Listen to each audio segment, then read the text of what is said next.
Boa noite. Boa noite. Morte de Eduardo Campos completa um mês hoje. Causas do acidente aéreo ainda estão sob investigação. Marina Silva chora ao falar de críticas de Lula. Ex-presidente diz que a antiga aliada deve chorar por outros motivos. Sábado de denúncias no mundo político. Revistas trazem revelações sobre corrupção na Petrobras. Barrado pela lei da ficha limpa, José Roberto Arruda desiste de candidatura no Distrito Federal. Dias de sol e tempo seco marcam o inverno. Saiba como se exercitar ao ar livre com esse tempo.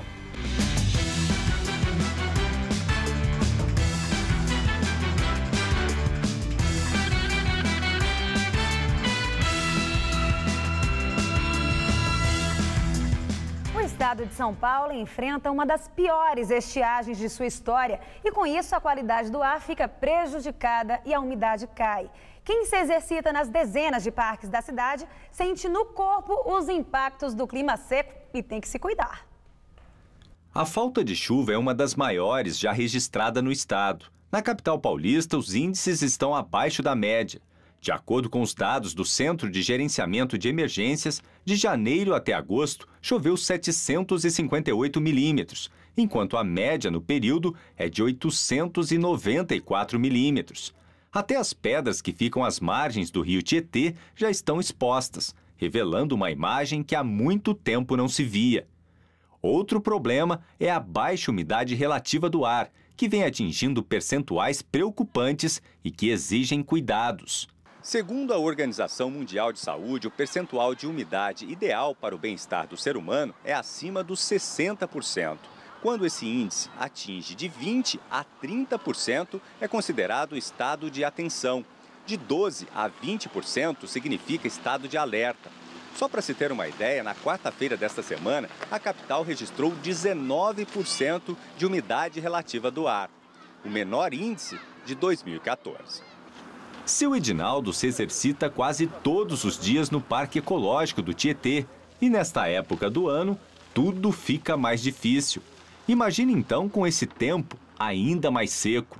O operador de caldeira sente os efeitos no corpo. Realmente, esse clima de deserto. Fica mais ofegante e o desgaste é maior também, né? Para as crianças e idosos, a situação é ainda pior. Sintomas como problemas respiratórios, ardência e ressecamento dos olhos, boca e nariz são bastante comuns. A garganta fica seca. Fazendo atividade física tem que dar uma paradinha, beber um pouco de água. Os especialistas orientam: evite fazer exercícios físicos ao ar livre entre as 11 da manhã e as 3 da tarde. Permaneça em locais protegidos do sol e consuma água à vontade. É o que Dona Yolanda procura fazer durante a caminhada com o grupo. Bebendo água, bastante água. Não deixa caminhar? Não, de jeito nenhum. E para quem tem planos de aproveitar o domingo ao ar livre, é bom manter esses cuidados e se hidratar bastante, já que a previsão é de mais um dia muito seco, com temperaturas acima dos 30 graus em todo o estado. E a boa notícia é que essa secura deve dar uma trégua na próxima semana, já que uma frente fria deve trazer chuvas tanto para a capital quanto para o interior do estado, normalizando os índices de umidade. Vamos aos detalhes da previsão?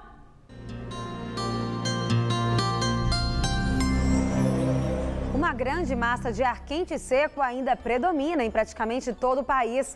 Já entre o Rio Grande do Sul e Santa Catarina, as áreas de instabilidade ganham força e há previsão de temporais. A máxima nesse domingo chega aos 26 graus em Curitiba, 29 em Maceió e em Salvador, 31 em Belo Horizonte, 32 em Porto Alegre, 33 no Rio de Janeiro e aos 39 graus em Palmas, no Tocantins. Para o estado de São Paulo, poucas mudanças. O ar seco predomina, o sol brilha forte em todas as regiões e não há a menor possibilidade de chuva. Os termômetros chegam aos 37 graus em Araçatuba e aos 38 em Votuporanga. No norte do estado, durante a tarde, faz 33 graus em Franca, 34 em Barretos e 35 na região de São José do Rio Preto. No leste do estado, as temperaturas também ultrapassam os 30 graus e o dia de sol e calor na praia está garantido. A máxima chega aos 32 em Santos e em Caraguatatuba. Na capital, a umidade continua baixa e só deve melhorar a partir de segunda-feira com a chegada de uma frente fria. Nesse domingo, mínima de 16 e máxima de 32 graus. E a semana começa com mudanças. 33 graus na segunda, porém com chuvas a partir da tarde. Na terça, a máxima cai para 26 e na quarta-feira o sol aparece entre nuvens e a máxima prevista é de apenas 24 graus. Prefeitura permite a reconstrução de barracos na favela do Piolho, que pegou fogo durante a semana. O prefeito Fernando Haddad autorizou a reconstrução provisória de barracos, desde que os moradores sigam normas de segurança para evitarem futuros incêndios. A prefeitura exigirá a criação de uma rota de fuga, por exemplo. A reconstrução é uma alternativa para as mais de 600 famílias desabrigadas que moravam na favela e que perderam praticamente tudo. Quem não reconstruir o local terá direito ao auxílio aluguel, no valor de R$ 1.200 a cada 3 meses. A prefeitura quer desapropriar o terreno e construir unidades habitacionais na área, que fica numa região nobre da cidade, cercada por empreendimentos imobiliários de alto valor. A polícia investiga se o incêndio foi criminoso. Bombeiros relataram que foram recebidos a pedradas e a tiros por pessoas que viviam no local. Todas as revistas semanais de informação trouxeram nas edições que chegam às bancas neste final de semana denúncias envolvendo a Petrobras, Paulo Roberto Costa e o governo federal. Em reportagem, a Isto É mostra como o esquema de corrupção na estatal teria beneficiado aliados do PT. Segundo a revista, as investigações da Polícia Federal desvendam o modus operandi do propenoduto denunciado por Paulo Roberto Costa. Isto É afirma que teve acesso a mais 4 nomes citados por Costa. São eles o governador do Ceará, Cid Gomes, os senadores Delcídio Amaral, do PT, e Francisco Dornelles, do PP, e também o líder do PMDB na Câmara, Eduardo Cunha. A revista, no entanto, não trouxe documentos e não detalhou qual a relação de cada um deles com a estatal e nem com Costa. Na semana passada, a Veja já havia trazido os nomes de 3 governadores, 6 senadores e pelo menos 25 deputados envolvidos no esquema. Época afirma em reportagem que existe um elo entre o escândalo de agora e o mensalão petista. A revista afirma que as autoridades investigam o elo entre os dois esquemas. Em depoimento, o empresário Hermes Magnus afirmou que o esquema da Petrobras foi uma extensão do mensalão. Magnus foi sócio do deputado José Janene, morto em 2010 e envolvido no mensalão petista.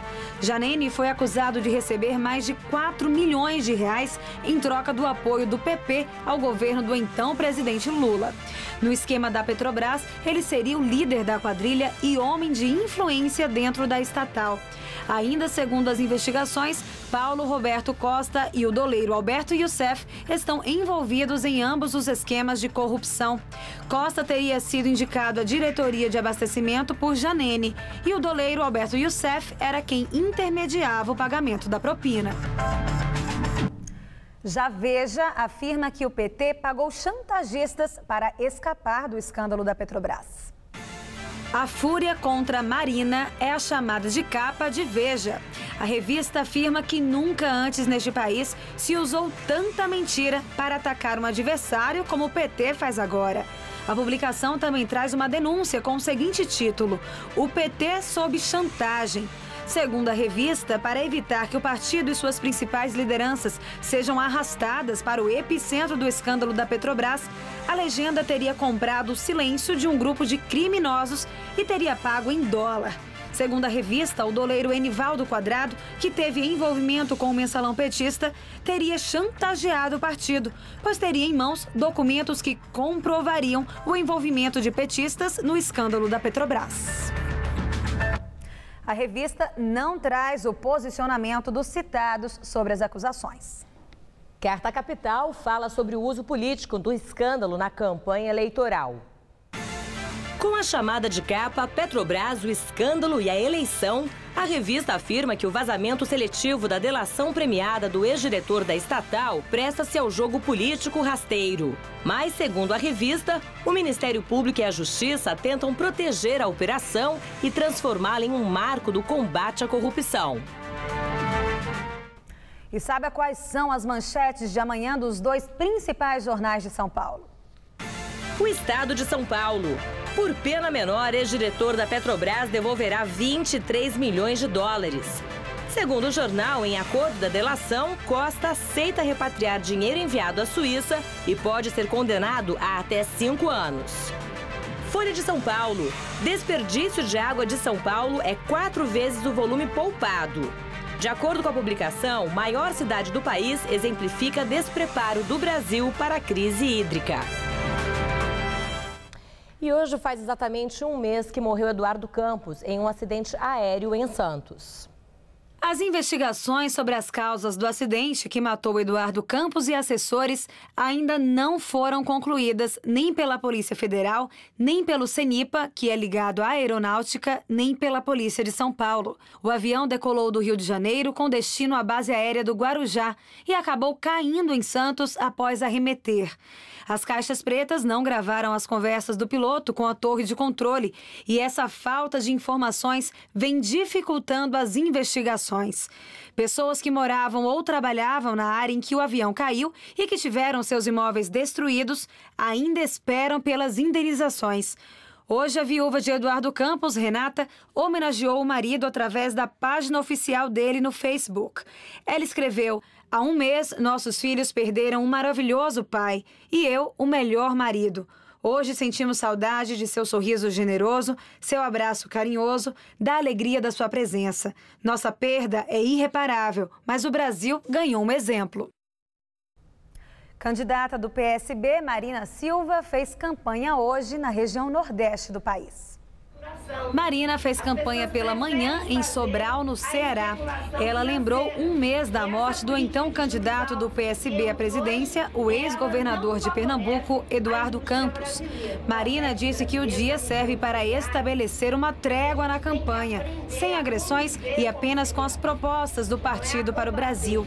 A candidata do PSB também realizou comícios na cidade de Campina Grande e João Pessoa, na Paraíba.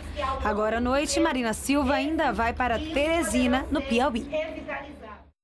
Em uma entrevista concedida ao jornal Folha de São Paulo, Marina Silva teria chorado ao ser questionada sobre as críticas que recebeu do ex-presidente Luiz Inácio Lula da Silva.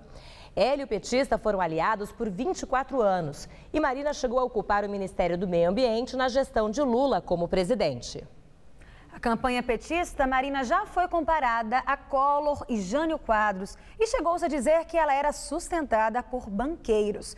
Marina diz que é vítima de uma indústria de boatos que tem como objetivo fazer terrorismo com os eleitores. E durante o compromisso em São Paulo, o ex-presidente Lula respondeu às críticas de Marina Silva.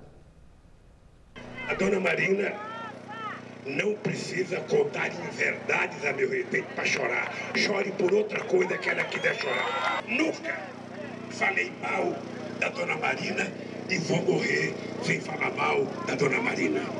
Ela é que tem que se explicar por que ela nasceu, cresceu e ganhou todos os cargos no PT e falou mal do PT essa semana. E o candidato à presidência pelo PSDB, Aécio Neves, cumpriu a agenda de campanha em Belo Horizonte. Na capital mineira, Aécio Neves participou de uma carreata com apoiadores e assinou o Pacto pela Juventude e Igualdade Racial. Ele voltou a criticar o PT por causa do escândalo da Petrobras e falou sobre a matéria da revista Veja desta semana, que mostra que o partido teria pago a chantagistas para que o nome de Lula e lideranças petistas não fossem relacionados ao esquema. Candidata à reeleição pelo PT, Dilma Rousseff também esteve em Minas Gerais. Pela manhã, na cidade de Nova Lima, Dilma participou de um ato público com movimentos negros. Ela ressaltou o apoio dado à população negra pelos governos do PT. Citou como exemplos disso o Pronatec, que tem mais de 70% de participantes negros, o ProUni e o sistema de cotas raciais para ingressos nas universidades. Sem citar nomes, a presidente criticou seus adversários nessas eleições. Se a pessoa não quer ser pressionada, se a pessoa não quer ser criticada, se a pessoa não quer que falem dela, não dá para ser presidente da República. Um presidente não pode mudar de posição de 5 em 5 minutos. Ela também disse que há muito ódio e mentira na corrida eleitoral. Nessa eleição tem muito ódio, tem gente com muito ódio, tem gente também que usa a desinformação, que usa a mentira. Nós temos de ser calmos, nós temos de responder ao ódio com a esperança. E temos também de responder à mentira com a verdade. À tarde, Dilma se encontrou com representantes da juventude na Praça 7, no centro da capital mineira.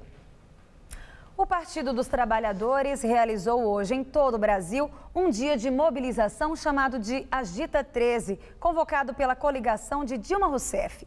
Em São Paulo, o evento foi comandado pelo candidato ao governo do estado, Alexandre Padilha, e pelo ex-presidente Lula. Alexandre Padilha percorreu lojas e cumprimentou eleitores. Na padaria, tomou um cafezinho e depois lavou o copo. Durante a caminhada em Sapopemba, ao lado do prefeito da capital, Fernando Haddad, e do ex-presidente Lula, prometeu apoio para gerar empregos na Zona Leste e levar o monotrilho até a cidade Tiradentes sem mais atrasos. No palanque improvisado, falou em virada. Com 9% das intenções de voto, o candidato do PT ao governo de São Paulo permanece estacionado no terceiro lugar. O senhor falou numa virada. Há 20 e poucos dias da eleição, como é que fazer isso? Como o PT sempre fez. Vocês vão assistir mais uma vez o PT fazendo a virada aqui em São Paulo, indo para o segundo turno, e aí vão ficar frente a frente, cara a cara com o atual governador. Eu sou o único que tem crescido nas pesquisas. Quem deve estar preocupado são os outros que estão caindo para baixo, que chegaram no teto e começaram a cair. A única candidatura que tem subido, semana a semana, é a nossa, e vamos continuar subindo. Neste sábado, dia 13, número do PT, o partido convocou a militância em todo o país a ir para a rua para reforçar a campanha pela reeleição da presidente Dilma. Especialmente em São Paulo, o maior colégio eleitoral do país, onde nas pesquisas ela aparece bem atrás da primeira colocada. Entre os paulistas, segundo a última pesquisa, Dilma tem 26% das intenções de voto, contra 40% de Marina Silva, do PSB. E vamos ver agora como foi o dia de campanha dos outros dois candidatos ao governo paulista mais bem colocados nas pesquisas. Pela manhã, Geraldo Alckmin, do PSDB, esteve em Arthur Nogueira, no interior paulista, para visitar obras. Ele também falou sobre transporte. Nós estamos concluindo aqui a quarta rodovia com o pedágio ponto a ponto. Ele é mais justo sob o ponto de vista do usuário, porque você tem um trânsito, às vezes, local, de uma cidade para outra, e pagava o pedágio completo. À tarde, o candidato tucano não teve compromissos oficiais. Paulo Scaff, do PMDB, realizou carreata em São Paulo. Ele subiu em um carro de som que circulou pela Marginal Pinheiros. O candidato passou a tarde em Tatuí, no interior de São Paulo, visitando uma feira de animais. E José Roberto Arruda desiste da candidatura ao governo do Distrito Federal. Líder nas pesquisas, Arruda, do PR, teve o registro da candidatura cassado pelo Tribunal Superior Eleitoral com base na lei da ficha limpa. Ele foi condenado em primeira e segunda instância pelo Tribunal de Justiça do Distrito Federal por improbidade administrativa pelo suposto envolvimento no esquema de corrupção conhecido por mensalão do DEM. Ele será substituído pelo vice na chapa, Jofran Frejá. A mulher do ex-governador, Flávia Pérez, foi escolhida a nova vice. Justiça determina o recolhimento da revista Vogue Kids. A publicação causou polêmica nesta semana após divulgar fotos de crianças em poses consideradas sensuais. A ação contra a venda da revista foi movida pelo Ministério Público do Trabalho, que argumentou que a publicação violou o princípio de proteção integral à criança, previsto na Constituição. O ensaio, intitulado Sombra e Água Fresca, contém imagens de meninas menores de idade em poses erotizadas. A repercussão foi grande nas redes sociais e muitos internautas criticaram a publicação.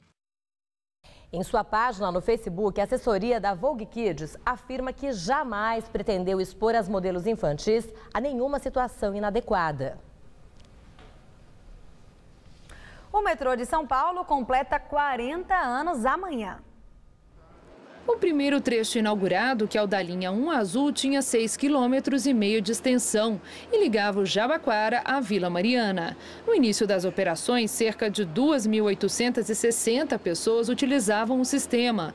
Hoje são 4.600.000 passageiros nos 79 quilômetros de malha metroviária paulista, em 5 linhas e 67 estações. E a seguir, Papa fala que o mundo está vivendo a Terceira Guerra Mundial. E as chuvas na Caxemira. Tempestades na região já mataram 450 pessoas.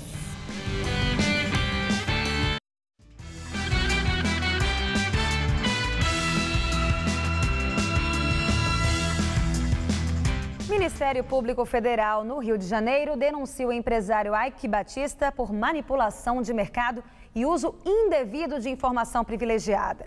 Os crimes podem resultar em uma pena de até 13 anos de reclusão. No documento, a promotoria também pede o bloqueio de bens de Eike para indenizar possíveis prejuízos.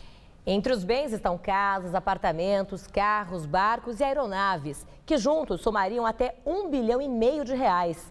A Justiça Federal ainda não decidiu se vai abrir processo contra o empresário. Os advogados de Eike Batista afirmam que ele negou as denúncias em depoimento à polícia.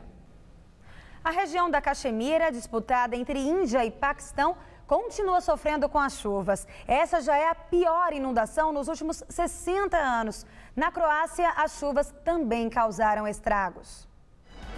O exército paquistanês abriu uma brecha no dique Mohammed Wala para desviar a água que ameaçava inundar a cidade de Multan e retirou as pessoas das áreas atingidas pelas enchentes. Já no território indiano da região, o exército colocou 30 mil soldados para ajudarem nas operações de salvamento e de socorro. Eles também estão ajudando a distribuir água e alimentos. As chuvas na região já mataram 450 pessoas.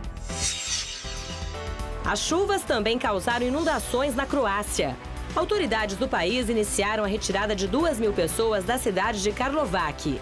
Após vários dias de tempestades, os níveis de água dos rios que passam na cidade começaram a subir a uma velocidade de 10 centímetros por hora. Estados Unidos já somam 10 países árabes aliados à guerra contra o Estado Islâmico. O secretário americano de Estado, John Kerry, se reuniu com o presidente do Egito, Al-Sisi, na última etapa de sua viagem ao Oriente Médio. Ele já conseguiu o apoio de 10 países árabes, entre eles Egito, Iraque, Jordânia, Líbano e 6 estados do Golfo. No início desta semana, o presidente Barack Obama anunciou o plano de combate dos Estados Unidos, que prevê novos ataques aéreos no Iraque, consultoria militar e envio de armas para rebeldes na Síria. Papa Francisco participa de cerimônia na Itália para lembrar o centenário do início da Primeira Guerra Mundial. Durante a cerimônia, o pontífice disse que todas as guerras são uma loucura. Segundo o Papa, ainda hoje, após o segundo fracasso de outra guerra mundial, pode-se falar de uma terceira guerra travada por partes, com crimes, massacres, destruições. Forse si può parlare di una terza guerra combattuta a pezzi. Francisco ainda afirmou que, infelizmente, as guerras são provocadas por interesses políticos, de dinheiro e de poder, movidos também pela indústria armamentista. E o Jornal da Gazeta termina aqui. A edição de hoje pode ser vista daqui a pouco no site tvgazeta.com.br/Jornal da Gazeta.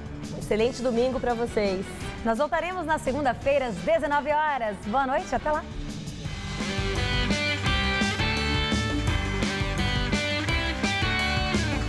O técnico Tite entra no debate sobre a rodada no Mesa Redonda. Neste domingo, 9h30 da noite. Assista agora Gazeta Imóveis.